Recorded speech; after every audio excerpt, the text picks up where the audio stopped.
Breaking news, this just in. The chair recognizes Representative Seitz. Mr. Speaker, I move to vacate the office of Speaker.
Good evening and welcome to the OH Report for Thursday, July 30th.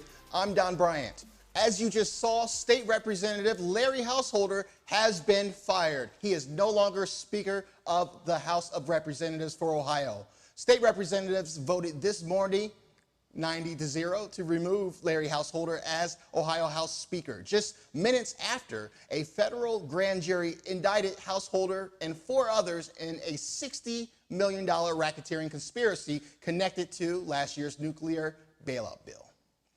Also, this just in, Richland County is no longer a level 3. We are now at yellow status, a level 1. Way to go, Richland County. Only 12% of Ohio is currently at the lowest level of coronavirus spread. In local news, local Rotary Club celebrates its 100th birthday through a new downtown Mansfield edition. In a story by Lou Whitmire with the Mansfield News Journal, the Mansfield Rotary Club has given the Richland Carousel Park a 15-foot clock in honor of the club's 100th anniversary.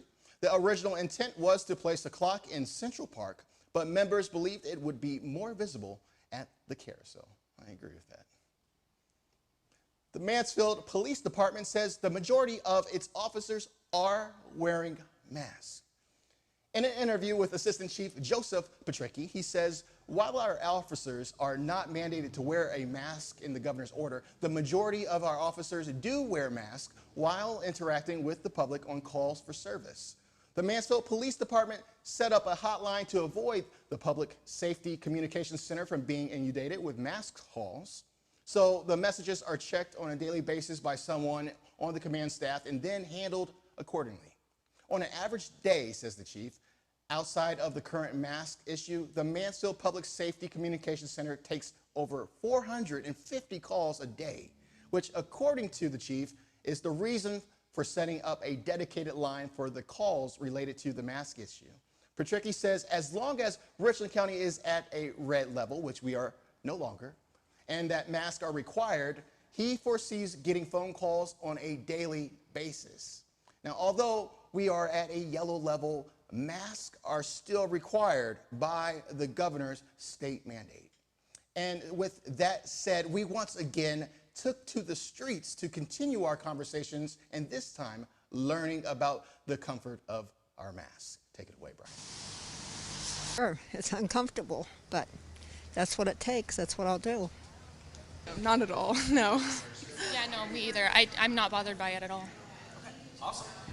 I wear it enough that I just kind of forget about it because I work at 2 jobs. I have to wear masks all the time, so I'm so used to wearing it that I forget that I have it on sometimes. So it's not really that big a deal for you? Not really, but I know some people that they put it on for 2 minutes and they're dying, so everyone has their own opinion on wearing the mask and stuff, so. I don't like it at all. However, if this is what we need to do to move forward so everyone is healthy and we can protect people, then we should all band together and just do it. It's not the end of the world. That's it. Yes, we put our masks on for 2 minutes and we are dying, right? I love that. Moving on, the city of Mansfield offers a beautification award for local residents. We spoke with Mansfield City Councilwoman Jean Taddy this morning outside of a local church that was nominated for an award. We wanted to know more about her role on City Council in the beautification process and how cleaning up our neighborhoods can make a big difference in the community. Our job is to oversee the budget and the legislation for the city of Mansfield. And also, I think a role I take very seriously is to be a liaison for the community. Sometimes people see an issue in their neighborhood and they don't know how to fix that, and I can help get that to the right people.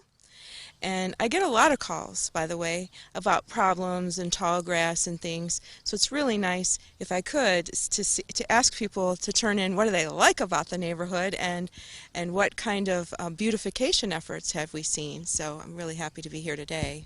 But they've also bought the house next door, and they use that for their mission work with folks that are looking for a place to live, and also have added this gorgeous garden over here.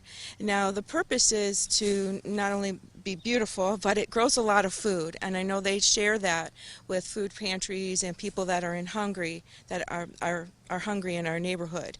So it's not only beautiful, it's functional. And what used to be here less than a year ago was a foundation from a garage that was kind of broken and had weeds growing up rather thickly through that.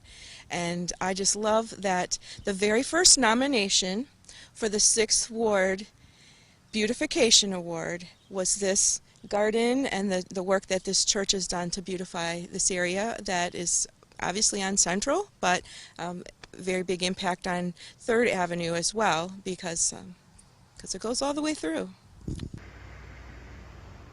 Thank you, Councilwoman Taddy, for your efforts, and to the mayor for everything you're doing.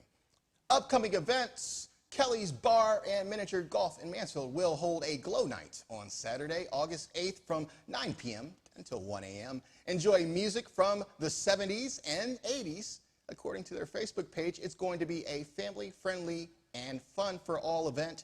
They are asking that patrons maintain social distancing and use face masks, but they are expecting to have a great night full of fun, weather permitting.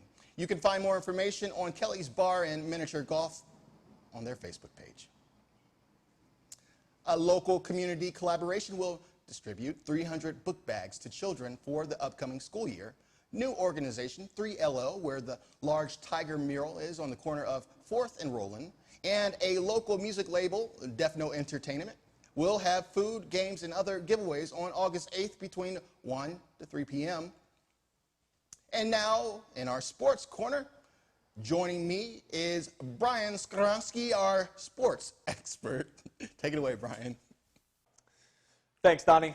No word from Governor DeWine today on the state of high school sports and if the fall season will actually start on time, but like Donnie mentioned, he did downgrade Richland County from a level 3 on the COVID infectious scale to a level 1. So athletes can at least get back to phase 2 or 3 of training, depending on the school and situation, which I'm sure is very welcome news to coaches and players all over the area who have been practicing under some tight restrictions over the last couple of weeks. The Ohio High School Athletic Association says they are moving forward with fall sports starting on time unless the governor says otherwise, with the first day of official practice beginning on Saturday.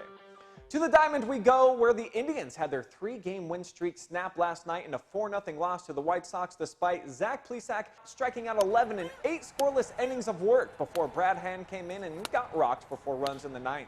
Tribe leave the friendly confines of Progressive Field for the first time all season tonight, with 3 potential Cy Young candidates, it looks, beginning a 6-game road trip in Minnesota, who they trail by a half game in the standings, with a 4-pack of contests coming up against the Twinkies. The NBA returns tonight in Orlando in the bubble, where no Cavaliers will be, of course, because they finished with the 2nd worst record in the league this year. 4 wins better than the last place Warriors, though, so that's enough to make you smile. Akron's favorite son, LeBron James, will be in action, though, when his Lakers, who are the odds-on favorites to win the NBA championship, take on Mr. Personality Kawhi Leonard and the Clippers. That tips off at 9 p.m. The Blue Jackets also began their quest for the Stanley Cup in an exhibition bout against the Boston Bruins tonight at 7 in Toronto. This will be the only warm-up match for Columbus before they enter playoff action beginning on Sunday against the Maple Leafs.